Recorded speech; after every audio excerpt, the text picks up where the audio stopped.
മയ്യത്ത് കിടക്കുന്നുണ്ട്. ഈ മയ്യത്ത് വല്ലാതെ അദാബിലാണ്, ശിക്ഷിക്കപ്പെട്ടുകൊണ്ടിരിക്കുകയാണ്. വല്ലാത്ത പ്രയാസത്തിലാണ് ആ ഖബറിലുള്ള മനുഷ്യൻ. അങ്ങോട്ട് നടന്നു പോവുകയാണ്.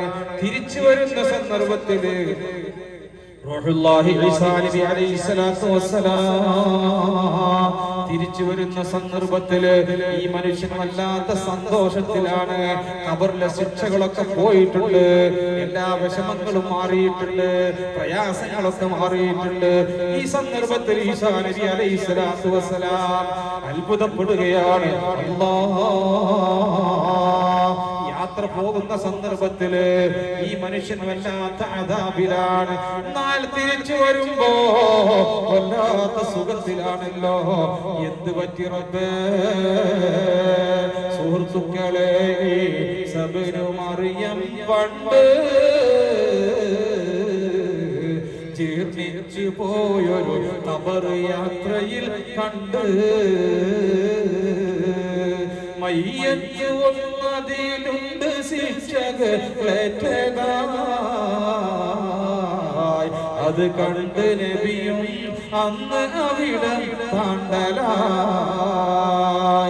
പിന്നീട് ആ വഴി തന്നെ നബി മടങ്ങുന്നതായി.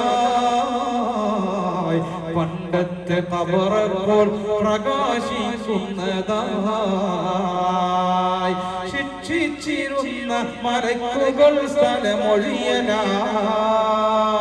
റഹ്മത്തിനുള്ള അല്ലാഹ് പകരം എത്തലായി. ഇതിലതിശയം കൊണ്ടിബിനു മറിയം അന്ന് റകഅത്ത് രണ്ടുടൻ തന്നെ നിസ്കരിക്കുന്നു. ഉടൻ തന്നെ ജിബ്രീൽ വന്നു റബ്ബിൽ നിന്ന്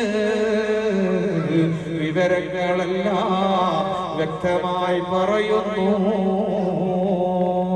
രാജാതിരാജനായ റബ്ബിലേക്ക് കൈ ഉയർത്തിക്കൊണ്ട് നിസ്കരിച്ച് 2 റക്അത്ത് നിസ്കരിച്ചുകൊണ്ട് ചോദിക്കുകയാണ്, അല്ലാഹ് എന്ത് അത്ഭുതമാണ് റബ്ബേ, ഇതെങ്ങനെ സംഭവിച്ചു അല്ലാഹ്?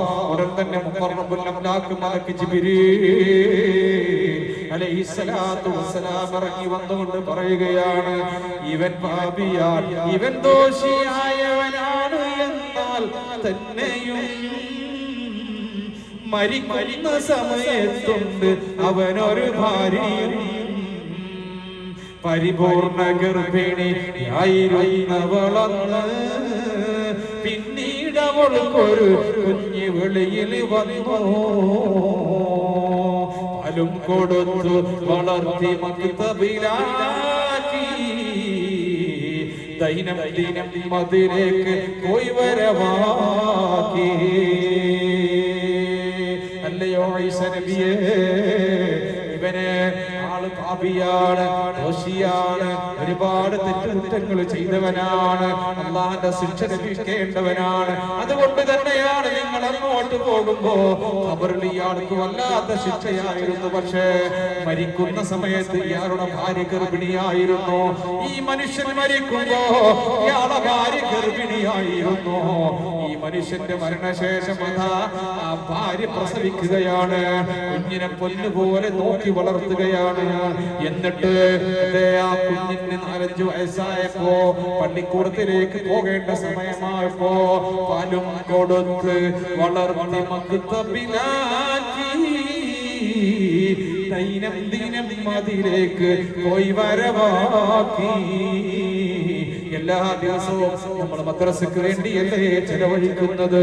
ഈ മദ്രസയിൽ ഒരു കുട്ടി പഠിക്കുമ്പോ ആ കുട്ടി നമ്മൾ കാരണം ഉന്നത സ്ഥാനത്തെത്തിയാൽ ഒരു സ്വാലിഹായ മകനായി വളർന്നാൽ ഇൽമു പഠിക്കാൻ ഞങ്ങളെ സഹായിച്ചവരെ നീ സഹായിക്കണേ എന്ന് ദുആ ചെയ്യുമ്പോ നമ്മൾ ഖബറിന്റെ ഉള്ളിലാണെങ്കിലും നമ്മൾ 6 അടി മണ്ണിലാണെങ്കിലും നമുക്ക് ആ സഹായം വന്നു നൽകുന്ന മുഅ്മിനീങ്ങളെ.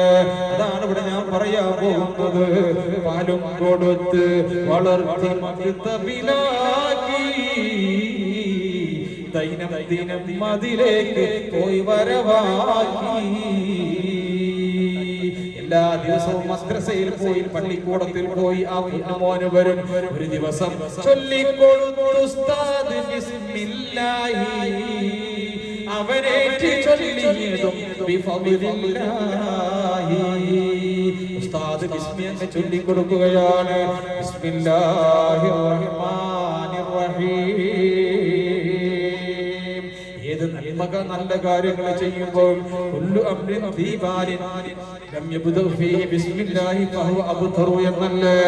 ഏത് നന്മ ചെയ്യുമ്പോഴും ഭക്ഷണം കഴിക്കുമ്പോ എന്തെങ്കിലും കൊടുക്കുമ്പോ സദഖ ചെയ്യുമ്പോ ഏത് നല്ല കാര്യങ്ങൾ ചെയ്യുമ്പോഴും നമ്മൾ ചൊല്ലണം ബിസ്മില്ലാഹിർ റഹ്മാനിർ റഹീം. റഹ്മാനായ റഹീമായ രാജസയ്യിദായ ഈ ലോകത്തും പരലോകത്തും ഈ ലോകത്ത് വഴിപ്പെട്ടവർക്കും വഴിപ്പെടാത്തവർക്കും മുഅ്മിനീങ്ങൾക്കും അല്ലാത്തവർക്കും മതമുള്ളവനും ഇല്ലാത്തവനും എല്ലാവർക്കും നന്മ ചെയ്യുന്ന കാരുണ്യവാനായ റബ്ബേ നിന്റെ നാമത്തിൽ റഹീം. നാളെ പരലോകത്ത് മുഅ്മിനീങ്ങൾക്ക് കാരുണ്യം ചെയ്യുന്ന അല്ലാഹ് നിന്റെ നാമത്തിൽ ഇതാ ഞാൻ തുടങ്ങുന്നു. ഇതങ്ങ് ഈ കുട്ടി ചൊല്ലുകയാണ്. ഓതിക്കൊടുത്തു ഉസ്താദ് ബിസ്മില്ലാഹി. അവനേറ്റ് ചൊല്ലിയതും ബിഫളില്ലാഹി. അവനങ്ങ് ചൊല്ലിയപ്പോ അല്ലാ ഞാൻ ഇവനെ അടിയിൽ ഇട്ട് ശിക്ഷ കൊടുക്കലും അവനുള്ള കുഞ്ഞി പുറത്ത് മോദലും എനിക്കിഷ്ടമില്ല. അതിലജ്ജയും എനിക്കുണ്ട്. റഹ്മത്തിറങ്ങിയതാ പൊറുത്തത് കൊണ്ട്. എന്റെ അടിമ അത് ഖബറിൽ കടന്നുകൊണ്ട് അവൻ ശിക്ഷ അനുഭവിക്കുമ്പോ അവന്റെ പൊന്നുമോൻ ഭൂമിയിൽ ഇരുന്നു കൊണ്ട് പള്ളിക്കൂടത്തിൽ പോയി എന്റെ നാമം ചൊല്ലുമ്പോ എന്റെ പേര് പറയുമ്പോ ബിസ്മില്ലാഹിർ റഹ്മാനിർ റഹീം അൽഹംദുലില്ലാഹി റബ്ബിൽ ആലമീൻ അല്ലാഹുവിനെ സ്തുതിച്ചുകൊണ്ട് അങ്ങനെ ഫാത്തിഹ സൂറത്ത് പാരായണം ചെയ്യുമ്പോ എന്റെ നാമം അവർ ഉച്ചരിക്കുമ്പോ അവനെ ഭൂമിന്റെ അടിയിലിട്ട് ശിക്ഷിക്കാൻ എനിക്ക് കഴിയൂല്ല. ഈസാ നബിയേ അല്ലാഹു സുബ്ഹാനഹു വ തആല ഈ ഒരൊറ്റ പ്രവർത്തിക്കാരൻ ആ ഖബറിൽ റഹ്മത്ത് ഇറക്കി കൊടുത്തുകൊണ്ട് ആ മനുഷ്യന്റെ പാപങ്ങളൊക്കെ പുറത്തു കൊടുത്തതാ. മുഅ്മിനീങ്ങളെ ഞാനും മരിക്കേണ്ടവരാണ്, നിങ്ങളും മരിക്കേണ്ടവരാണ്. നമ്മുടെ ഖൽബിനെ നന്നാക്കി സാലിഹായ മക്കൾ നമ്മൾക്ക് വേണ്ടേ. എങ്കിലല്ലേ നമ്മൾ മരണപ്പെട്ടു പോയാൽ നമ്മുടെ ഖബറിന്റെ അടുത്ത് വന്നുകൊണ്ട് നമുക്ക് ദുആ ചെയ്യാൻ നമ്മുടെ മക്കളുണ്ടാവുകയുള്ളൂ. അതുപോലെ തന്നെ നമ്മൾ മരണപ്പെട്ടു കഴിഞ്ഞാൽ നമ്മുടെ മയ്യത്തിന്റെ മുമ്പിൽ വെച്ചുകൊണ്ട് നാം മരിച്ചു കിടക്കുന്ന ആ മയ്യത്തിന്റെ മുമ്പിൽ വെച്ചുകൊണ്ട്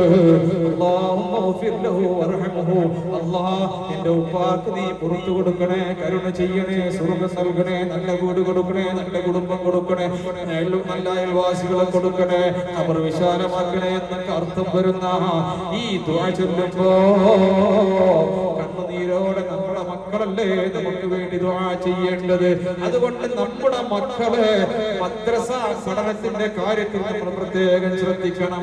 7 മണിക്ക് ട്യൂഷനാണ്, 8 മണിക്ക് ട്യൂഷനാണ്, 8:45 ട്യൂഷനാണെന്ന് പറഞ്ഞാണ് 7 മണിയാകുമ്പോഴേക്ക് 10-15 മിനിറ്റ് മദ്രസയിൽ വന്നുകൊണ്ട് പോകുന്നവരുണ്ടെങ്കിൽ നിങ്ങള് ഒരു 1 മണിക്കൂർ 3/4 മണിക്കൂറെങ്കിലും നമ്മുടെ മക്കൾക്ക് മതപഠനം കൊടുക്കാൻ നമ്മളൊക്കെ തയ്യാറാവണേ.